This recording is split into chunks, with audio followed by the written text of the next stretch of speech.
आप सोचिए कि आप किसी एक के घर में जाते हैं और वहाँ पर आपको एक आदमी बहुत ही इज्जत और बहुत ही प्यार से मिलता है।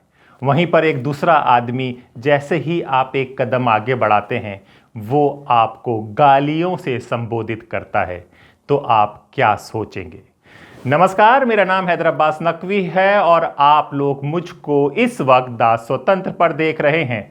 जी हां, आज हम बात करेंगे एक दिलचस्प मगर विरोधाभासी राजनीतिक विषय पर, मोदी, योगी और मुसलमान। एक तरफ प्रधानमंत्री नरेंद्र मोदी खाड़ी देशों में मुस्लिम नेताओं से गर्मजोशी से मिलते हैं, भारत और मुस्लिम देशों के बीच आर्थिक और रणनीतिक समझौते करते हैं। वहीं दूसरी तरफ उत्तर प्रदेश के मुख्यमंत्री योगी आदित्यनाथ देश के भीतर मुसलमानों के खिलाफ कट्टर बयानबाजी करते हैं। जी हां, एक तरफ मोदी जी कहते हैं आ गले लग ले, दूसरी तरफ योगी जी कहते हैं कट मुल्ले। क्या ये दोहरी राजनीति है? क्या भाजपा की अंतर्राष्ट्रीय और घरेलू राजनीति दो अलग अलग रणनीतियां हैं? आज हम इसी विषय पर चर्चा करेंगे और समझने की कोशिश करेंगे कि क्या ये सिर्फ चुनावी लाभ के लिए किया जा रहा है या इसके पीछे कोई और वजह है। आइए सबसे पहले बात करते हैं भारत और कतर के हालिया संबंधों की। जी हां, जैसा आपको पता है कि भारत कतर में अभी कुछ बातचीत हुई थी, कई समझौते हुए थे। हाल ही में कतर के अमीर शेख तमीम बिन अहमद अल थानी भारत दौरे पर आए। इस दौरान कई अहम समझौते हुए। इन समझौतों में ऊर्जा सहयोग है। भारत कतर से भारी मात्रा में LNG आयात करता है और अब इस सप्लाई को लंबी अवधि के लिए बढ़ाने पर सहमति बनी है। वहीं पर व्यापार और निवेश की बात हुई है। भारत और कतर ने द्विपक्षीय व्यापार और निवेश को बढ़ाने के लिए नए समझौतों पर हस्ताक्षर किए हैं। रक्षा और सुरक्षा के मामलों पर भी बात हुई है। जी हां, नौसेना और साइबर सुरक्षा में सहयोग बढ़ाने की दिशा में बातचीत हुई है। भारतीय प्रवासियों पर भी बात हुई है। कतर में 8 लाख भारतीय काम करते हैं, जो दोनों देशों के संबंधों का महत्वपूर्ण हिस्सा है। आतंकवाद विरोधी सहयोग की भी बात हुई है। जी हां, सुरक्षा और आतंकवाद विरोधी समझौतों पर भी चर्चा हुई है। यानी अंतर्राष्ट्रीय स्तर पर मोदी सरकार मुस्लिम देशों से मजबूत रिश्ते बना रही है। कहते हैं ना, सियासत के सौदागरों की चालें मत देख। फिर से सुनिए, सियासत के सौदागरों की चालें मत देख, जो दिखता जरूरी नहीं कि वो सच हो।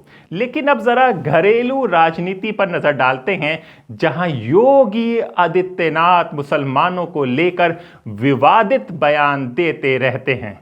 योगी आदित्यनाथ की मुस्लिम विरोधी बयानबाजी कोई नई नहीं है। जी हां, योगी आदित्यनाथ का नाम आते ही एक सवाल उठता है, क्या वो मुसलमानों के खिलाफ बयानबाजी कर भाजपा के कट्टर हिंदू समर्थकों को खुश करते हैं? जी हां, उदाहरण के तौर पर आप देखिए लाउड स्पीकर विवाद। योगी आदित्यनाथ ने कहा था कि अगर मस्जिदों में अजान दी जा सकती है तो हमें भी लाउड स्पीकर पर हनुमान चालीसा पढ़ने की अनुमति होनी चाहिए। घर वापसी कैंपेन चला था 2014-15 में। उनके संगठन हिंदू युवा वाहिनी ने कई जगहों पर मुसलमानों का धर्म परिवर्तन कर उन्हें हिंदू बनाने का अभियान चलाया था, जिसे घर वापसी कहा गया था। एंटी-CAA क्रैकडाउन 2019-2020 में हुआ था। CAA विरोधी प्रदर्शनों में शामिल मुसलमानों पर कड़ी कार्रवाई हुई और उनकी संपत्ति जब्त करने के आदेश तक दे दिए गए और फिर बुलडोजर भी चले। लव जिहाद लॉ 2020 यूपी में कानून बना कि मुस्लिम लड़के हिंदू लड़कियों को धोखा देकर इस्लाम कबूलवाने के लिए मजबूर कर रहे हैं। इसके लिए सख्त कानून होना चाहिए। मदरसा सर्वे भी हुआ 2022 में। अवैध मदरसों की जांच का आदेश दिया गया, जिसे मुस्लिम समुदाय ने विभेदपूर्ण नीति बताया। मांस व्यापार पर भी प्रतिबंध की बात हुई। यूपी में कई बूचड़खाने बंद किए गए, जिसमें कुरैशी मुस्लिम समुदाय पर सीधा असर पड़ा। अब सवाल ये उठता है, एक ही पार्टी के दो बड़े नेता, एक प्रधानमंत्री, एक सबसे बड़े सूबे का मुख्यमंत्री अलग अलग भाषा क्यों बोलते हैं? एक तरफ मोदी जी मुस्लिम देशों से गले मिलते हैं, दूसरी तरफ योगी जी मस्जिदों के लाउड स्पीकर हटाने की बात करते हैं। क्या ये विरोधाभास केवल संयोग है या सोची समझी रणनीति? थोड़ा फिर समझते हैं मोदी सरकार की मुस्लिम देशों के साथ कूटनीति। अब जरा पीएम मोदी की विदेश यात्राओं पर जरा नजर डालते हैं। संयुक्त अरब इमिरात यूएई में 2015, 2018, 2019 और 2022 में यात्रा की गई। भारत यूएई व्यापक रणनीतिक साझेदारी का हिस्सा बना।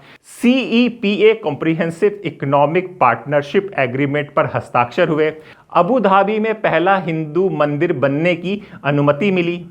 सऊदी अरब में 2016-2019 को दौरा हुआ, भारत को स्ट्रेटेजिक पार्टनर का दर्जा मिला। हज यात्रियों की संख्या बढ़ाने पर समझौता हुआ। ईरान में 2016 पे यात्रा हुई, चाबहार बंदरगाह परियोजना का बड़ा निवेश हुआ। इंडोनेशिया, मलेशिया, ओमान, बहरीन, तुर्की, कुवैत, कतर में भी कई बड़े समझौते हुए। प्रधानमंत्री नरेंद्र मोदी को सऊदी अरब, यूएई और बहरीन से सर्वोच्च नागरिक सम्मान भी मिल चुका है। और मोदी जी की इन विदेश यात्राओं पर अब तक 1484 करोड़ रुपए खर्च हो चुके हैं। क्या ये बीजेपी की दोहरी राजनीति है? अब सवाल उठता है, क्या भाजपा एक तरफ अंतर्राष्ट्रीय स्तर पर मुसलमानों से दोस्ती बढ़ा रही है और दूसरी तरफ देश में ध्रुवीकरण कर रही है?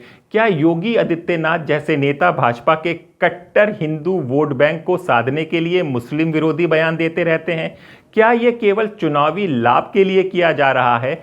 हिंदू मुस्लिम का झगड़ा बहुत पुराना है, पर क्या यह सियासत का एक और बहाना है? हमने इस मुद्दे पर कई लोगों से बात की, जिसमें अलग अलग प्रोफेशन के लोग थे। कुछ पॉलिटिकल एनालिस्ट थे, राजनीतिक एक्सपर्ट थे। उन्होंने कहा मोदी जी ग्लोबल नेता बनना चाहते हैं, जबकि योगी जी हिंदुत्व का चेहरा बने रहना चाहते हैं। जब पत्रकारों से बात हुई तो उन्होंने कहा यह बीजेपी की सोची समझी रणनीति है, बाहर दोस्ती अंदर ध्रुवीकरण।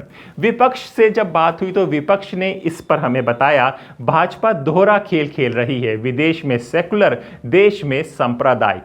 बीजेपी समर्थकों से भी हमने बात की, उन्होंने हमें यह बताया योगी जी सिर्फ कानून व्यवस्था दुरुस्त कर रहे हैं, इसमें सांप्रदायिकता कहां है? अब आपको सोचना है, एक तरफ मोदी जी खाड़ी देशों में अपने मुस्लिम मित्रों से गर्मजोशी से मिलते हैं, दूसरी तरफ योगी जी घरेलू राजनीति में मुसलमानों को निशाने पर लेते हैं। कभी उनको उर्दू से परेशानी होती है तो कभी वो अपनी विधानसभा में कटमुल्ले जैसा शब्द का इस्तेमाल करते हैं। क्या ये बीजेपी की सोची समझी नीति है या फिर दोनों नेताओं की अलग अलग शैली है? आपको क्या लगता है कि ये ध्रुवीकरण की उनकी रणनीति है, सोची समझी, या कुछ और है? ये भी हमें बताइएगा। अपनी राय हमको जरूर देते रहिएगा और अपने दोस्त हैदर अब्बास नकवी को इजाजत दीजिए। फिर होगी मुलाकात एक नए विचार के साथ, तब तक के लिए नमस्कार।